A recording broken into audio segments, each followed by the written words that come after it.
Jadi sebelum diponis gagal ginjal kan sakit dulu nih. Ya, Sakitnya itu seperti apa dulu?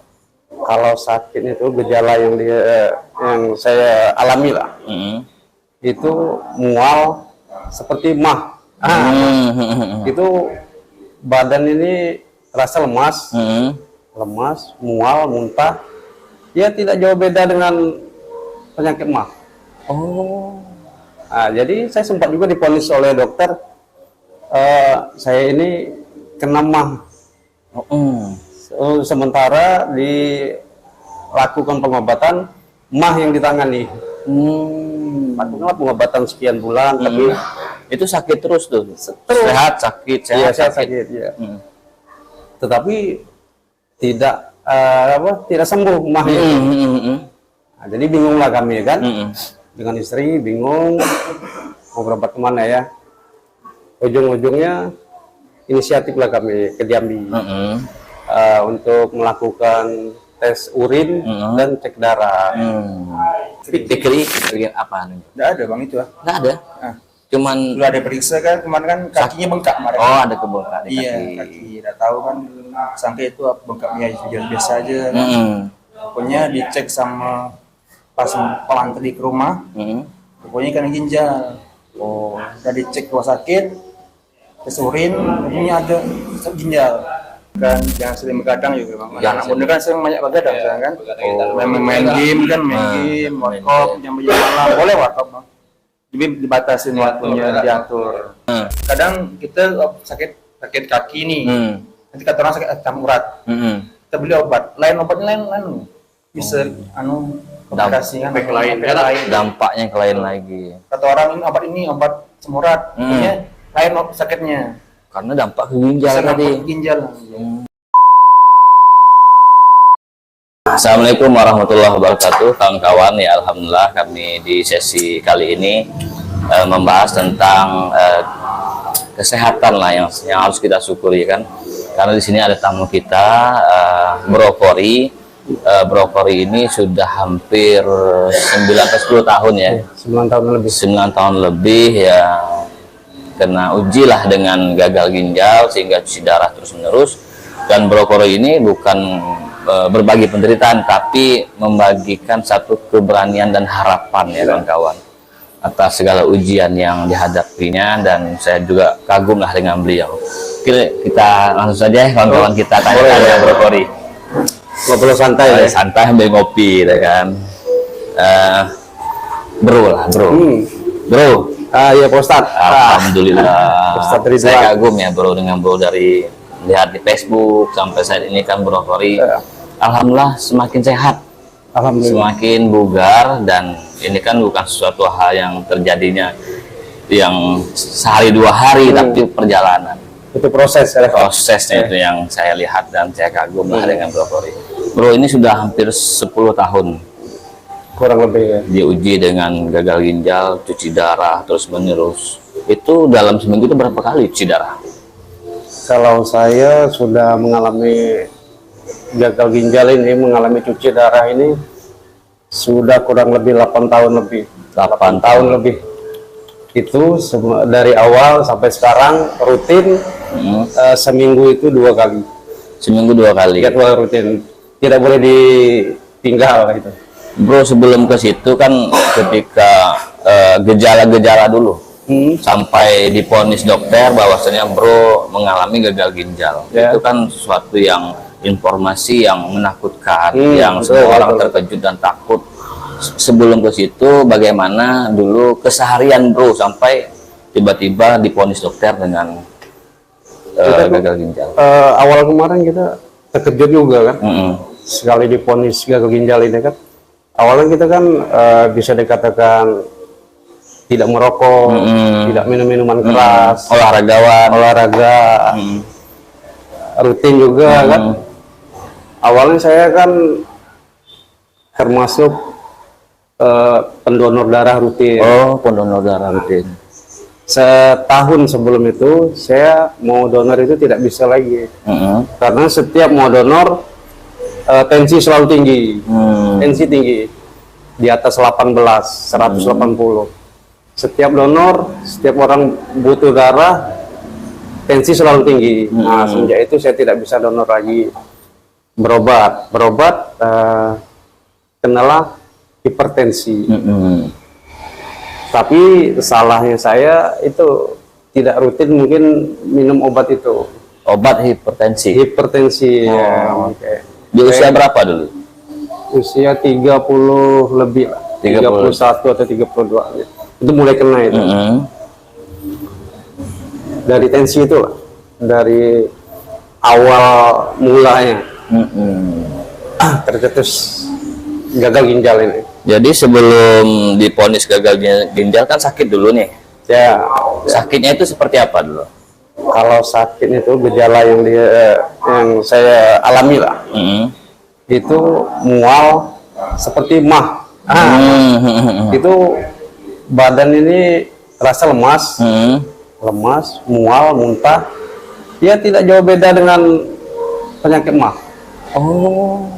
Nah, jadi saya sempat juga diponis oleh dokter, saya ini kena mah. Sementara dilakukan pengobatan, mah yang ditangani. Lakukanlah pengobatan sekian bulan, tapi itu sakit terus tuh. Sehat sakit, sehat sakit. Ya. Tetapi tidak tidak sembuh mahnya. Nah, jadi bingunglah kami kan, dengan istri bingung mau berobat kemana ya. Ujung-ujungnya inisiatiflah kami ke Jambi untuk melakukan tes urin dan cek darah. Nah, setelah periksa hasilnya keluar, ya urium dari kreatinin itu tinggi. Dari kreatinin. Nah, kreatinin. Kreatinin dalam darah itu tinggi. Nah, itulah divonis oleh dokter segera cuci darah.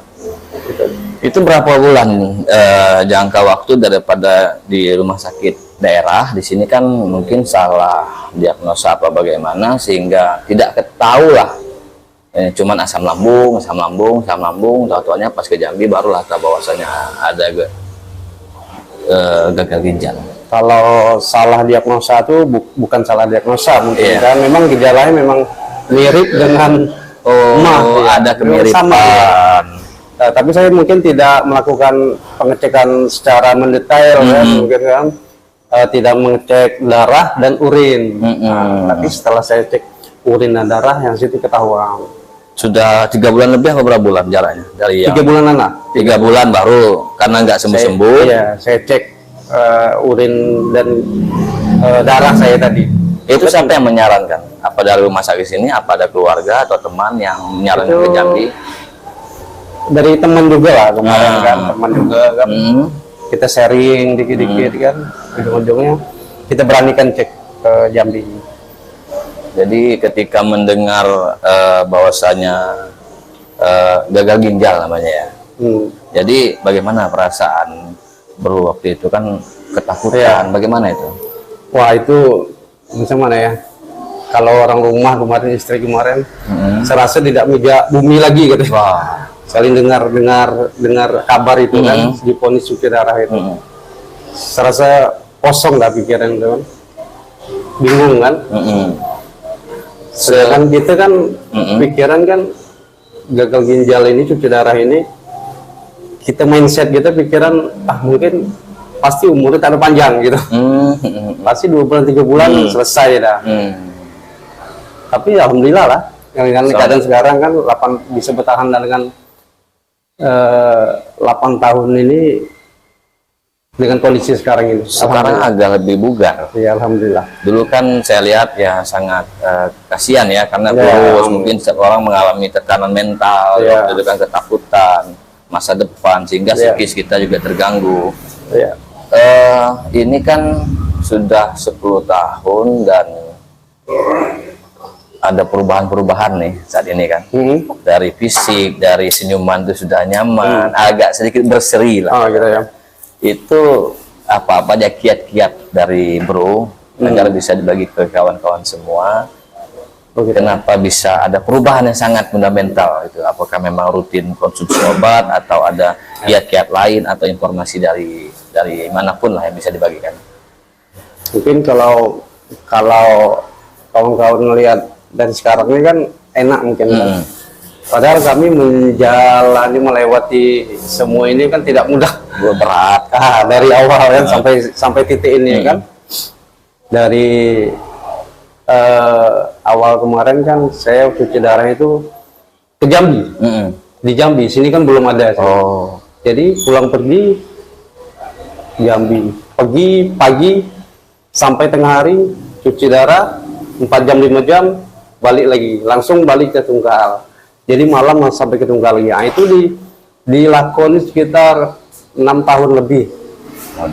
Itu 6 tahun lebih. Nah, selama itu wah banyak suka dukanya kan. Kalau diceritakan panjang juga kan. Panjangnya juga. Itu ada memang kisah mungkin itu kan yang teringat, mungkin ada suka dukanya. Ini kan 6 tahun sampai di Tanjung Jawa Barat ini, tahun berapa ya sudah ada di sini? Alhamdulillah ya, terima kasih ya Bapak Bupati. Silahkan kalau mau terima kasih Bapak Bupati pemerintah daerah. Ya, kami sebagai pasien gagal ginjal ini sangat berterima kasih kepada Bapak Bupati beserta unsur yang terkait mengadakan pavilion hemodialisa. Karena sebelum ada di sini kami harus ke Jambi. 6 tahun lamanya kami pulang balik ke Jambi, walaupun dibiayai BPJS, kami travel kan bayar sendiri, makan, apalagi kalau lagi dirawat kan. Nah, kami berterima kasih kepada Bapak Bupati, pemerintah Kabupaten Tanjung Jabung Barat mengadakan unit hemodialisa di kabupaten ini, dan juga BPJS. Kami terima kasih juga BPJS. Kalau nggak ada BPJS kan mahal sih. Biayanya kurang lebih 1 juta satu kali cuci. Satu kali cuci itu. Banyak kawan-kawan kita lihat kan yang di tangan itu. Iya kawan-kawan, masya Allah. Itu untuk untuk yang ini akses untuk akses Simino. Nah, tapi sebelum akses Simino ini biasanya kalau yang baru-baru, pasien baru itu dia pasang CDL. CDL itu di leher atau di dada. Gitu deh. Untuk proses cuci darahnya, aksesnya. Keluar masuk darahnya. Sebenarnya tantangan yang dihadapi oleh pasien cuci darah ini apa aja tuh bro, yang mungkin jadi hambatan sehingga bro terasa mengeluhkah atau bagaimana? Kalau sebagai pasien cuci darah ini yang paling dihindari itu ini air ini. Ini dia dibatasi minum. Jadi minum dibatasi. Berapa cangkir sehari? Kalau idealnya 600 mili. Ini satu botol ini 600 mili. Itu 24 jam. Itu belum lagi kalau kita makanan berkuah, pasti dikurangi lagi ya. Makanan berkuah macam soto, yang santan. Yang pokoknya yang mengandung air ya, dibatasi. Karena tubuh kita ini tidak bisa lagi mengeluarkan air. Dengan cuci darah itulah cairan itu keluar. Nah, itulah maka dibatasi minumannya. Dibatasi ya. Kalau berlebihan, itu dampaknya bisa paru-paru kita terendam, menyebabkan sesak. Oh, jadi metabolisme tubuh kita ini sudah terbatas, terganggu dan terbatas, tidak seperti manusia yang normal ya. Kalau minuman. Olahraga bagaimana? Kalau olahraga terus terang sangat dibatasi ya. Paling olahraga ringan aja lah, jalan-jalan santai untuk biar jantung kita agak sehat gitu kan. Kalau untuk makanan yang tidak diperbolehkan itu makanan apa saja? Sebenarnya banyak macam santan-santanan, macam buah-buahan itu banyak buah yang tidak boleh dimakan. Hanya sedikit buah yang dianjurkan untuk dimakan karena mengandung kalium, air tinggi. Kalium itu tidak bisa dicerna oleh ginjal lagi. Itu buah apa aja tuh yang mengandung kalium yang tinggi? Paling kalau kalium yang tinggi, pisang, air kelapa muda, lagi pula belimbing, belimbing tidak boleh. Jeruk Nggak boleh kan bahaya. Iya. Nah, paling yang disarankan pir, Pir masih boleh. kates kan, bantu untuk pencernaan juga kan. Pencernaan. Itu pun tidak boleh banyak juga, Dibatasi ya. Kalau makanan ini yang tak boleh mengandung garam tinggi kah? Bagaimana? Ya, natrium tinggi tidak boleh juga. Tidak boleh juga. Tidak boleh juga. Macam yang berlemak, santan-santan, nah itu kalau bisa dikurangi. Jadi kalau di rumah makan sarapan pagi, siang, dan malam ini bagaimana mengkondisikannya itu? Kalau saya waktunya makan ya makan. Kalau sarapan pagi itu secukupnya, yang penting kita ada gizi masuk kan. Kita kan badan yang lainnya butuh gizi juga, bukan tubuh lain kan.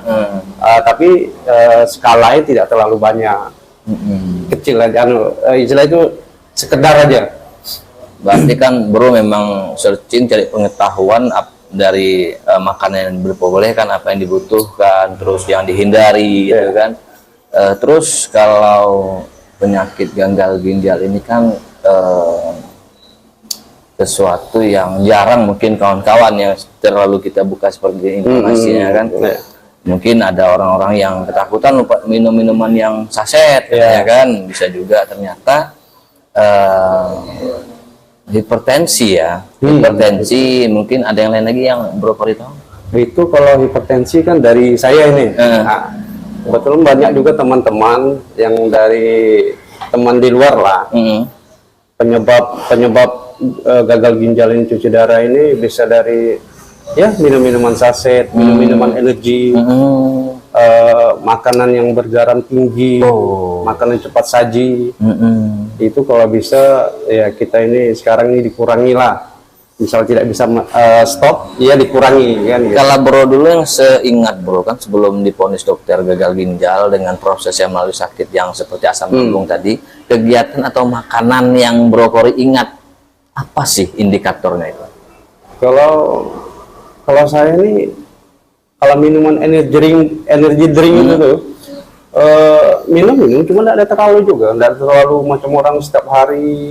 Enggak juga. Macam Extra Suku Bima segala macam itu tidak ada terlalu rutin juga, sesekali aja gitu kan. Ya mungkin kita tak ada minum kan, pasti minum, cuman tidak terlalu berlebihan gitu kan. Gitu. Ada faktor lain mungkin sesuatu yang mungkin kita tidak ketahui sehingga menimbulkan hipertensi dan endingnya kepada gagal ginjal, cuci darah terus menerus. Itu dari pola makan juga kan, pola makan. Kita jajan-jajanan, kita maklum sendiri lah jajan-jajanan sekarang ini kan, makanannya kan. Pernah nggak putus asa ketika menghadapi ujian tersebut? Wah, pernah. Pasti pernah itu. Apalagi dalam tahap awal kan, tahap awal. Kita pasti tidak menerima. Setiap pasien gagal ginjal pasti tidak menerima dengan kondisi divonis gagal ginjal itu, pasti tidak terima. Sempat juga putus asa kemarin. Ini pasti pikiran kita pasti umur tidak bakal lama ya. Pasti 2 bulan 3 bulan pasti sudah meninggal gitu kan, pikiran kita gitu. Tapi kan dengan kita berusaha mau sehat, kita didampingi dengan orang-orang yang mungkin sayang dengan kita kan, selalu memberikan semangat. Kita waktu yang berobat kita berobat, alhamdulillah sampai di titik ini. Dan apa yang menjadi harapan untuk semangat untuk terus panjang umur, untuk bisa sampai saat ini kan ada harapan. Apa harapan yang sehingga membuat Bro Kori ini kuat? Gitu ya. Yang bikin semangat itu anak. Anak kan. Anak. Dia masih tahap perkembangan, masih gitu. Ya, tahap perkembangan. Dia sekarang menduduki kelas 2 SMP ya kan? Ambil itu kursinya. Nah, ini juga kawan-kawan ada salah satu teman daripada Brokori yang juga kena ujian yang sama, gagal ginjal. Siapa namanya? Fikri ya. Usianya berapa sekarang? 26. Oh, 26. Ini aja. Sudah berapa tahun? Sudah hampir 2 tahun lebih. 2 tahun lebih ya? Iya. 2 tahun lebih itu kan masih muda ini tuh. Iya. Muda sekali ya, 26 tahun. Itu waktu sebelum divonis dokter kena gagal ginjal itu apa anunya? Indikatornya yang bisa dibagi ke kawan-kawan semua. Sebelum kena itu kan dulu kan banyak ada pengajian kan, belajar tengah malam, jadi begadang. Makanan juga makan malam, makan balik pengajian itu habis makan mie baliknya gitu. Oh, makan gopul. Mie, Nah, ngumpul kan, ngumpul, ngopi, rokok, makan makanan, gorengan. Oh, Jadi habis itu kan kena, nggak tahu itu apa, darah tinggi, hipertensi. oh sama. Iya, hipertensi juga. Duluan nggak tahu hipertensi, cuman pusing kepala, nggak tahu punya hipertensi. Kalau Brokori dulu sebelum divonis dokter gagal ginjal, bro ini ada asam lambung kan, mah gitu. Kalau dari Fikri apa nih? Nggak ada bang itu ah. Nggak ada. Nah, Cuman dulu ada periksa kan, kemarin kan kakinya bengkak kemarin. oh ada kebengkak di Iya, kaki. kaki. Udah tahu kan, sangka itu bengkaknya biasa aja. Pokoknya dicek sama pas pengantar di ke rumah, pokoknya kena ginjal. Oh, Udah dicek rumah sakit, kesurin, punya ada ginjal. Pas di rumah sakit kan, bisa lagi labor ada 2, ginjal sama jantung, atau bahkan jantung sedikit mah. Oh.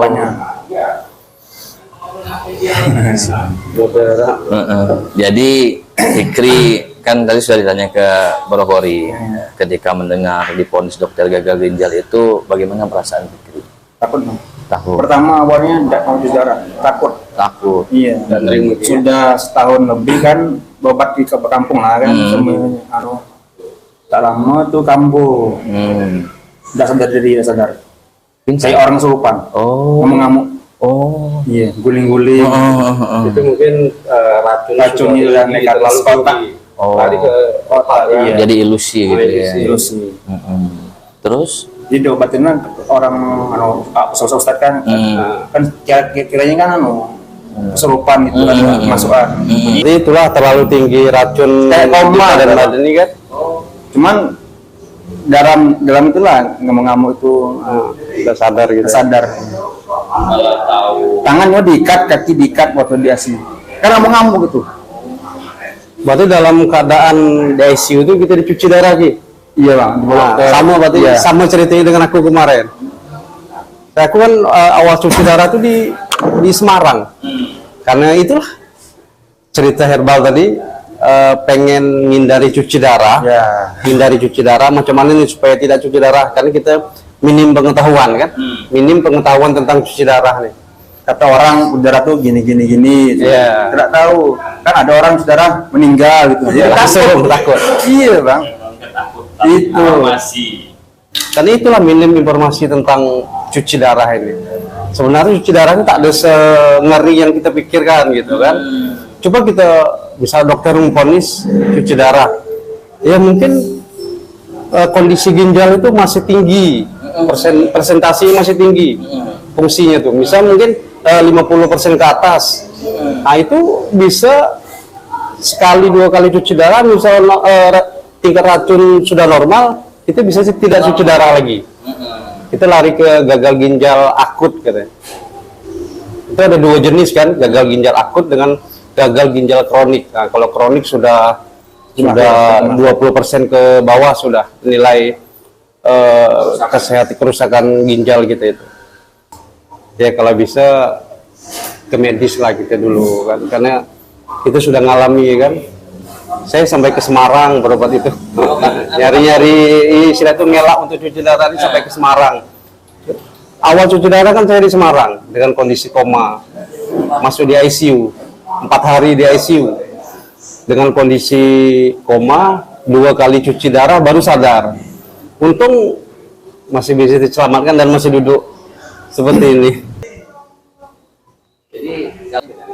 Itulah bagusnya memang kalau kita ada kendala sakit itu ya berobat lah. Kalau tidak ada sampai ke dokter, ya kita ke puskesmas atau ke klinik kan. Paskes kita di mana? Kita kunjungi aja lah. Mungkin boleh bang, kita berobat kampung kan, cuman kita bisa lagi ke dokter. Iya, imangin Samaan ya, iya. Betul. Obat dimangin kan, mungkin mesti kita. Itu bentar. Iya.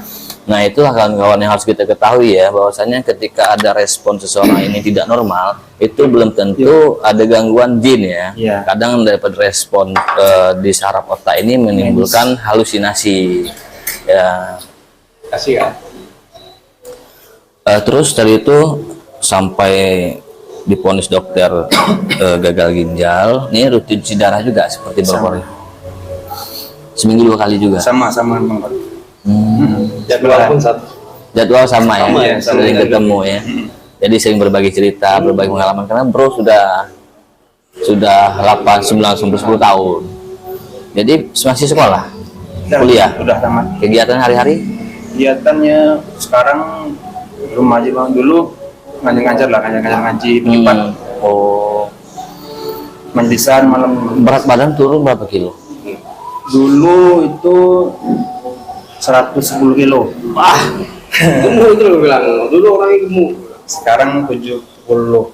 Nah, 30 kiloan hilang. Bro Hori, Aku sekitar 25 kilo. 25 kilo. Busuk banget. Ini agak mending nih naik dikit-dikit lah. Lagi dalam tahap naikin berat badan lah. oh, Pelan-pelan kan. pelan-pelan ini luar biasa ya. Si Fikri 26 tahun dan Bro Hori sudah 30 tahun lebih lah kan. Kena. Si Fikri sekarang kegiatannya ya seperti biasa lah, tidak ada perubahan. Privat. Kalau Bro Hori? Saya di Satpol PP. Satpol PP kegiatan Dan kadang di rumah, kalau di rumah ya buka-buka percetakan kecil lah. Buat yasin, undangan kan. Itu. Sebelum ke kegiatan itu saya masih tertarik nih dengan Fikri. Usia ini kawan-kawannya sedini ya, inilah ujian ya, yang semua orang mungkin diuji dengan cara Allah itu berbeda-beda menguji hamba ini untuk bisa dekat kepada Allah Ta'ala kan.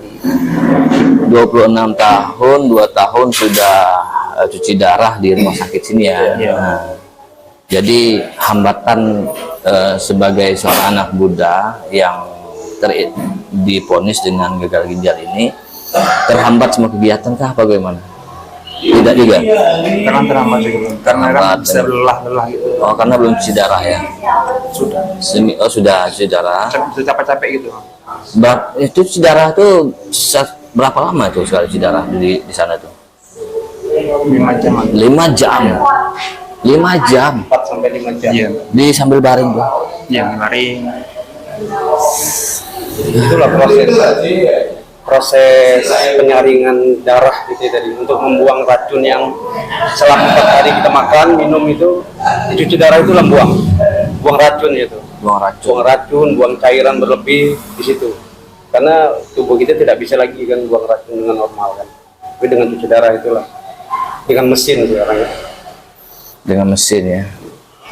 Jadi dulu cita-cita Fikri apa dulu? Kita ya gitu lah bang.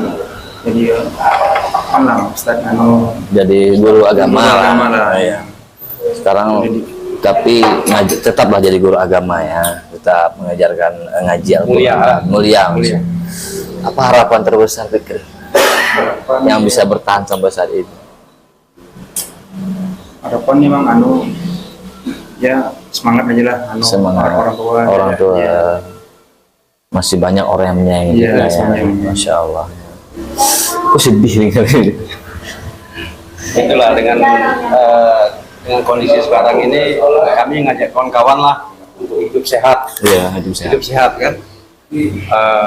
yang selalu begadang yang tidak perlu itu jangan dilakukan. Pola makan. Pola makan dijaga, olahraga secukupnya itu aja. Pikiran jangan terlalu berat juga. Jangan terlalu berat ya. Terus apalagi mungkin yang bisa dibagikan ke kawan-kawan semua agar hidup ini lebih positif lah. Karena kan tadi kan saya mendengar ini ya berat sekali ujian yang dihadapi. Tapi masih bisa bertahan dengan yang Allah titipkan. Apa aja mungkin dari Bro Kori tadi hidup positif. Kalau Fikri? Kami ya bang, jaga pola makan, jangan sering begadang juga bang. Anak muda kan sering banyak begadang kan. Main game kan, warkop, jam malam boleh warkop bang. Jadi dibatasin waktunya, diatur, makan juga diatur. Boleh makan banyak-banyak, masing. Cuma olahraga ya, olahraga. Diimbangi olahraga. Berarti begadang yang faktor begadang yang tidur larut malam, kegiatan yang tidak positif ya, ngopi-ngopi, dampaknya kan kawan-kawan lah. Jadi kawan-kawan juga harus mempertimbangkan, khususnya yang bagi bapak, ibu-ibu yang anaknya begadang malam ya juga dibatasi lah, jangan sampai dibiarkan ya, karena nanti kesian juga kan anak-anak kita. Terus tadi Bro Kori tadi ada kegiatan apa tadi? Percetakan di rumah ya. Nah itu Percetakan kita dengar loh bagaimana percetakan. Percetakan rumahan lah jatuhnya kan, percetakan rumahan. Di situ kita bisa membuat yasin, spanduk, undangan segala macam. Skalanya skala rumahan ya. Oh berarti memang kegiatan itu di rumah ya? Di rumah. Kawan-kawan kalau memang mau mencetak yasin apa spanduk ya bisa menghubungi Bro Kori. Nanti media sosial nanti saya tampilkan di sini biar bisa menghubungi kan, saling tolong menolong kan, karena Bro Kori ini dia aktif, tetap semangat walaupun ya ujiannya luar biasa. Kalau Ustadz Ian Fikri, Ustadz Fikri, kok bisa Ian tuh? Ustadz Fikri mengajar ngaji ya, les privat, les privat. Dulu ya pesantrennya. Dulu di PAI. Oh, seperti saya pasti PAI. PAI ya. Di rumah ya paling bantu mama jualan. Kerupuk buat Orang tua usaha kerupuk. usaha kerupuk udang. Nanti dibagi juga di sini. Nanti kawan-kawan tinggal pesan kan, kalau mau kerupuk udangnya Fikri, bisa dihubungi nanti di sini anunya apa alamatnya atau nomor WA nanti. Apa aja lagi yang bisa dibagikan? Kami saya sudah ngobrol panjang ya dengan Bro Kori. Tapi minum dulu. Ya minum dulu, santai. Jadi kegiatan tadi bantu orang tua ya. Tapi itulah bersyukurnya lah ada unit hemodialisa di sini. Pasiennya berapa orang di sini? Pasien mesin ini 24 orang ya. Yang rutin ya? Iya, rutin tuh. Usianya yang paling tinggi berapa pengamatan Bro Kori? Ada juga sekitar 60-an lebih, ada juga 60-an. Yang termuda si Fikri? Ada 2 orang. Samsul cewek. Itu anu yang Rizka. Ya Rizka itu, ya Parideli ada itu. Oh, ada juga. Kuliah. Oh, kuliah Rizka ini. Itulah. Kalau dipikir sangat disayang karena umur segitu sudah melakukan cuci darah ya dah. Cuman mau tidak mau karena sudah mungkin ya dari pola hidup kita kan, makan tak teratur. Dulu kan pernah hampir tutup dak kemarin tuh yang di sini. Itu kan informasi yang sangat menakutkan karena harus ke Jambi, harus biaya lagi. Tapi alhamdulillah sudah bisa dibuka kembali. Alhamdulillah. Itulah. Kami sebagai pasien berterima kasih lagi kepada Bapak Bupati telah mengadakan unit hemodialisa di situ. Karena itu kan biayanya besar tuh, memang. Dan juga perawat-perawatnya juga sangat ramah di sini. Enak. Melayaninya ya Melayani, sangat sebagai macam kami Iya. dirangkul sebagai keluarga lah. Iya, karena sudah rutin ke sana kan. Sehari 1 minggu 2 kali kan bisa dikatakan Sudah. rumah kedua kan. Jam sekolahan. Iya, rumah kedua. seminggu balik isi 2 hari kan, walaupun cuma tidur. Dan pasien itu sudah saling mengenal satu sama lain, sudah akrab. Setelah di sini sudah mulai Jadi normal kan. Jadi kawan-kawannya memang kesehatan itu mahal dan harus disyukuri ya. Jangan sampai ketika kita sakit baru kita merasakan nikmatnya itu sehat. Jangan membuang kegiatan yang negatif, yang begadang, yang membuang waktu, mengkonsumsi minuman atau makanan yang berefek kepada penyakit di tubuh kita. Ini terakhir lah nih, penutup lah dari saya minta dari Bro Kori untuk menyampaikan kata penutup lah kepada kawan-kawan semua, atau pengalaman apa yang bisa dibagikan agar kawan-kawan semua ini bisa mengamati apa-apa saja yang perlu dihindari seperti yang Bro Kori sampaikan, atau harapan kepada kawan-kawan yang mengalami ujian yang sama tadi. Untuk sesama pasien cuci darah, saya berharap kita harus tetap semangat, pikiran positif aja. Kita diuji ini pasti sesuai dengan kemampuan kita, pasti kita mampu. Itu aja. Asal jangan meninggalkan ibadah aja. Itu aja. Pikir positif, kita sehat, kita pengen berbuat sebaik-baiknya, manfaatkan umur yang ada itu aja. Berbagi dengan hal yang positif ya. Kalau Ustadz Fikri? Kalau kami sama ya memberi bang, cuman kami nyampaikan satu aja bang. Kalau kita sakit kan kita beli obat kan, tapi itu jangan sembarang beli obat bang. Kita periksa dulu ke dokter. Kalau sakit kan, kadang kita sakit kaki nih, nanti kata orang sakit asam urat, kita beli obat, obatnya lain bisa komplikasi kan, dampaknya ke lain lagi. Kata orang ini obat semurat, lain sakitnya. Karena dampak ke ginjal tadi. Ginjal. Pernah gitu. Sakit kepala kan beli cuma di apotek kan, di obat-obat ini. Udah taunya lain anunya. Jadi efeknya ke ginjal. Itulah kadang informasi terbaru kan ada satu apotek di tempat kita kan ditutup gara-gara memperdagangkan obat yang mungkin salah satunya tidak ada resep dokter. Jadi ini pentingnya kawan-kawannya seperti sampaikan Bro Fikri tadi, Ustadz Fikri. Ya, aku tetap bangga lah sama dia kan, walaupun dia dalam keadaan diuji tapi masih mau melakukan hal positif, mengajar ngaji. Tadi itu hati-hati obat tadi. Ada lagi? Itu aja ya. Ini kan gagal ginjal ini belum ada ditemukan obatnya. Jadi kami berharap semoga dunia kesehatan segera menemukan obat gagal ginjal ini, bisa mengembalikan fungsi ginjal, tidak meningkatkan kinerja fungsi ginjal itu. Mudah-mudahan, dan yakinlah segala sesuatu itu pasti ada obatnya. Kami juga mengucapkan terima kasih juga kepada yang istilah itu yang telah merawat saya dari awal sakit hingga sekarang. Saya berterima kasih dari keluarga, dari istri kan, kepada semua pihak, terutama Mama Tegar dan keluarga saudara yang telah mendukung saya dari sakit hingga sampai sekarang itu, dan teman-teman yang selalu mensupport dari pekerjaan, dari teman luar segala macam, sangat mensupport saya.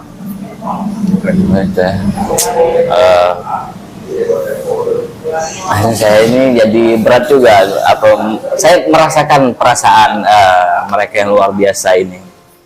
Iya, mau berbagi pengalaman, mau berbagi ini kan suatu hal yang berat, itu saya sampai luar biasa. Ini orang-orang yang terpilih lah yang diuji seperti ini, tidak semua orang, dan mempunyai makom yang luar biasa lah dibanding, karena ini kan sabarnya dekat sama Allah Ta'ala kan, orang-orang yang sabar tadi kan, ada harapan yang bersinar, belum berdosa. Tapi saya lihat dari orang berdua ini kayaknya kurang berdosa. Insya Allah ya. Kita tetap berdoa lah semoga kawan-kawan bisa terhindar dari ujian yang dialami oleh orang-orang hebat ini. Udah ya, mungkin itu aja lu kawan-kawan ya. Mungkin informasi tadi ada yang kurang, apa silahkan ditambah di komentar, nanti akan dibalas langsung oleh Bro Cory nanti melalui media sosialnya. Siap. Aku yang terbawa situasi. Oke lah kawan-kawan, terima kasih dari menyimak hingga awal hingga akhir. Saya Iwan Permata, Bro Cory dan Ustadz Fikri undur diri. Kalau ada salah kata mohon maaf. Akhir kalam, assalamualaikum warahmatullahi Warahmatullahi wabarakatuh.